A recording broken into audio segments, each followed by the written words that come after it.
praises to Yahweh, Bahashem, Yahweh Shah, Bahashem, Rakakwadash. Double honors to the apostles and elders of Great Millstone. Shalom on to hopefully lick. So as you can see from the title of this video, what we're talking about today, right, or rather tonight, is division, man, And honestly, I'm just gonna kick it off right here, and then I'm gonna elaborate, what I'm saying, afterwards, right? So we're gonna start with, let's see, Amos 3 and 1, right? And it reads, "Hear this word that the Lord has spoken against you, O children of Israel, against the whole family which I brought up from the land of Egypt, saying, You only have I known of all the families of the earth, therefore I will punish you for all your iniquities." Right. And the reason I wanted to get this, right, is like it says in verse 2, you only have I known of all the families of the earth. Right? So who does this say that the Lord is dealing with, man? It just told you right before, the children of Israel, right? Now let me get this other one, and then, like I said, I will elaborate afterwards, right? This is Deuteronomy 7 and 6. It says, "For thou art an holy people unto the Lord thy power.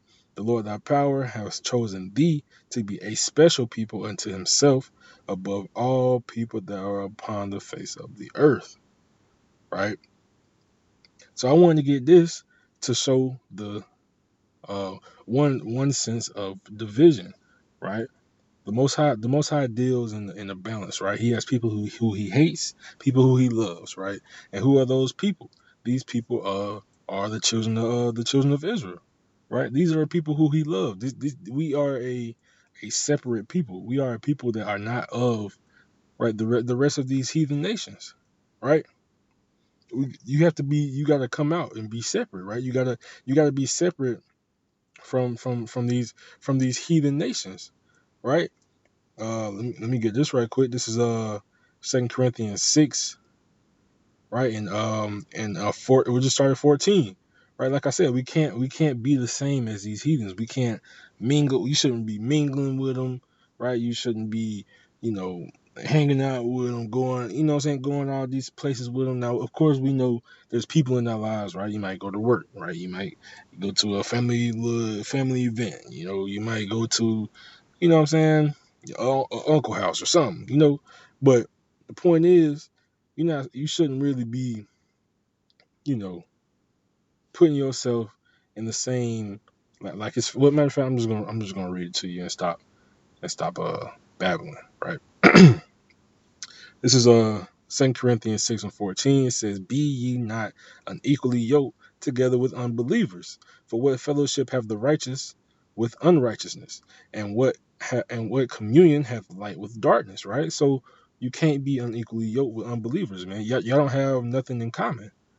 Y'all have nothing in common. He or she may think something, and you gonna think the other, right? Or rather, you should think the other, unless they in the truth, right? And the truth being, that, passed down through the prophets, through the apostles and prophets of GMS and those affiliated, right on down, right, starting with the elder apostle Tahar, right.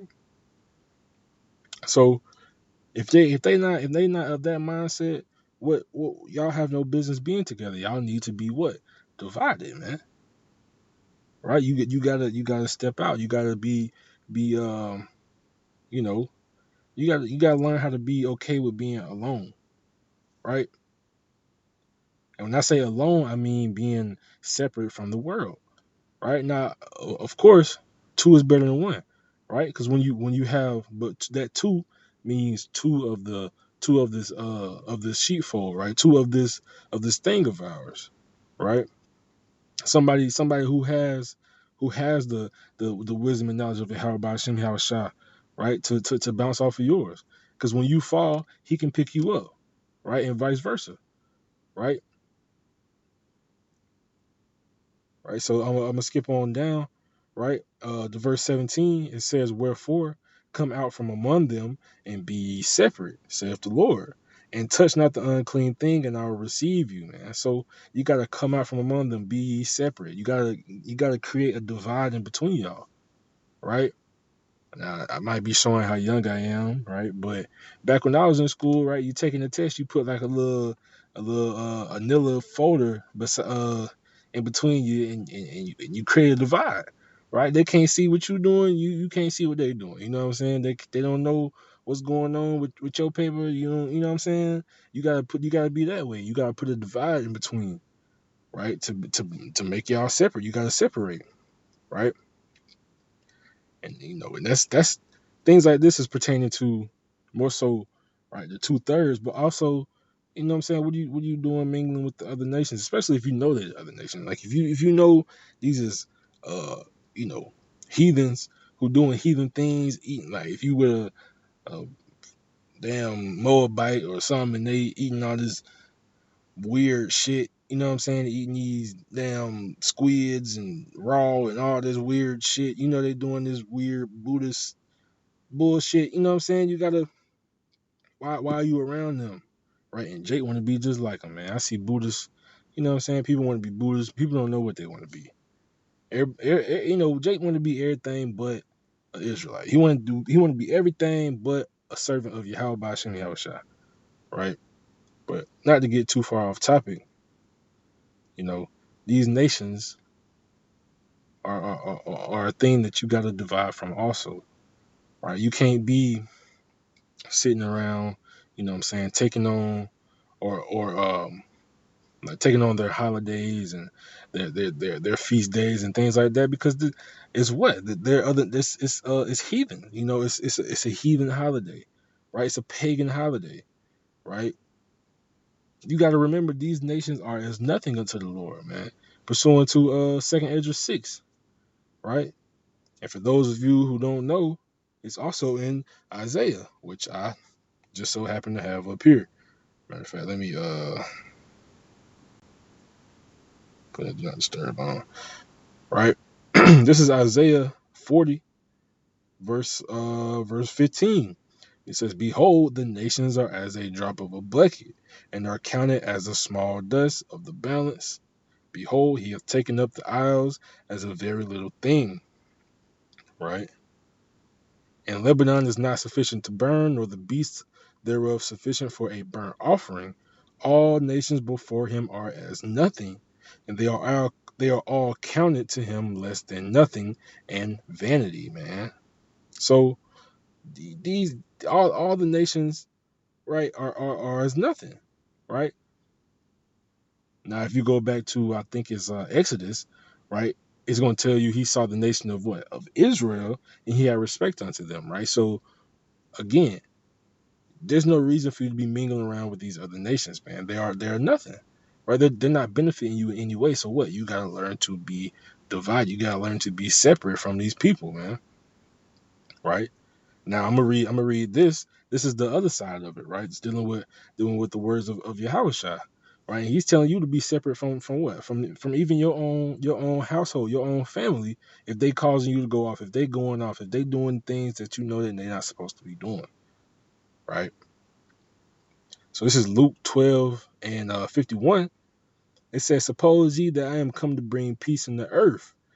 I tell you, nay, but rather division." So even Yahushua had this mission, this message there is a need for a divide. You can't be um, conjoined with these people, with these heathens, man, with these 2/3 Jakes, with these other nations. You can't be conjoined with them. Why? Because you're gonna fall, man. It's gonna be easy for you to fall. It's gonna start with one little thing, right? Then it's gonna fall into the next. It's gonna become a domino effect, man. You gonna keep you gonna stumble so bad you ain't gonna never get back up, man. Right? Verse 52, it says, "For from henceforth there shall be five in one house divided, three against two, and two against three. The father shall be divided against the son, and the son against the father, the mother against the daughter, and the daughter against the mother, the mother-in-law against her daughter-in-law, and the daughter-in-law against her mother-in-law." Man, so this is how right? If you're doing the things you're supposed to do, right? If you live in the life of a servant of Yahweh Shem Yahushua, a humble servant of Yahweh Shem Yahushua, then these things are gonna happen, right? They're gonna see you acting different. They're gonna see you eating different things, living a certain way, right? They're gonna see you doing these lessons, right? They're gonna see you on the highways and byways driving through the city, right? They're gonna see you doing these things, and it's gonna cause a divide. But guess what? Yahweh Shah came to bring what? Division. He just told you that, right? There's another account of it. This is Matthew 10 and 34, right? And it says, "Think not that I'm come to send peace on earth. I came not to send peace, but a sword," man. So he's trying to cut his people off, his elect, his sheep off from the rest of the, you know what I'm saying, from these heathen, man. You know, it's as simple as that, man. If you want to be stuck in this world, if you want to be a friend of the world, guess what, man? You an enemy of the Most High, right? Let me see if I can grab that right quick, and we can just or we can read one more verse after that, but because it's all relevant at the end of the day, right? But this is James 4:4. Ye adulterers and adulteresses, know ye not that the friendship of the world is enmity with the Most High? Whosoever therefore will be a friend of the world is an enemy of the Most High, man. So if you want to be a friend of the world, you want to be a friend with these other nations, you want to be a friend with these 2/3 Jakes, you an enemy of the Most High, man. You an enemy of the Most High. There's no hope for you, right? There's no hope for you, right? This is gonna be your lot. This is gonna be your lot. I'm finna read it to you with this parable that Yahweh Shah gave, right? This is Matthew 13:24, and I'm gonna end it with this, right? It says, another parable put he forth unto them, saying, the kingdom of heaven is likened unto a man which sowed good seed in his field. But while men slept, his enemy came and sowed tares among the wheat, and went his way. But when the blade was sprung up and brought forth fruit, then appeared the tares also. So the servants of the householder came to him and said unto him, Sir, did not thou sow good seed in thy field? From whence then hath it tares? He said unto them, An enemy hath done this. The servant said unto him, Wilt thou then that we go up and gather them? But he said, Nay, lest while ye gather up the tares, ye root up the wheat with them. And this is what I'm saying. This is going to be you 2/3, right? It says, Let both grow together until the harvest. This is the 2/3, the other nations, right? And this is the elect, right? Let both grow together until the harvest, and in the time of the harvest, I will say to the reapers, Gather ye together first the tares, and bind them up, and bind them in bundles to burn them. Right? This is the lot that you 2/3 gonna have. You gonna burn right here in Babylon the Great, man. Right here in Babylon, you gonna burn with them nukes. Right after you done took the MOTB.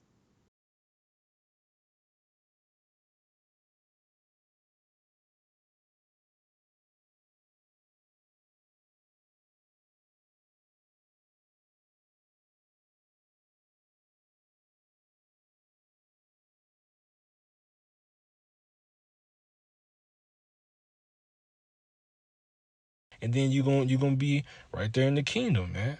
This is you gonna be welcomed into the Lord's house, right? Lord willing, I'm a part of that number, you know. But right there, we're gonna end it with that, right? Lord willing, it was edifying. I hope it was. I know I got a little uh, excited, if you will. Went off on a little tangent. Salakia for that. But we're gonna end this by giving all praises to Yahweh, Bahashem, Yahweh Shai, Bahashem, Rakako Dash. Double honors once again to the apostles and others of Great Millstone. Shalom to hopefully elect.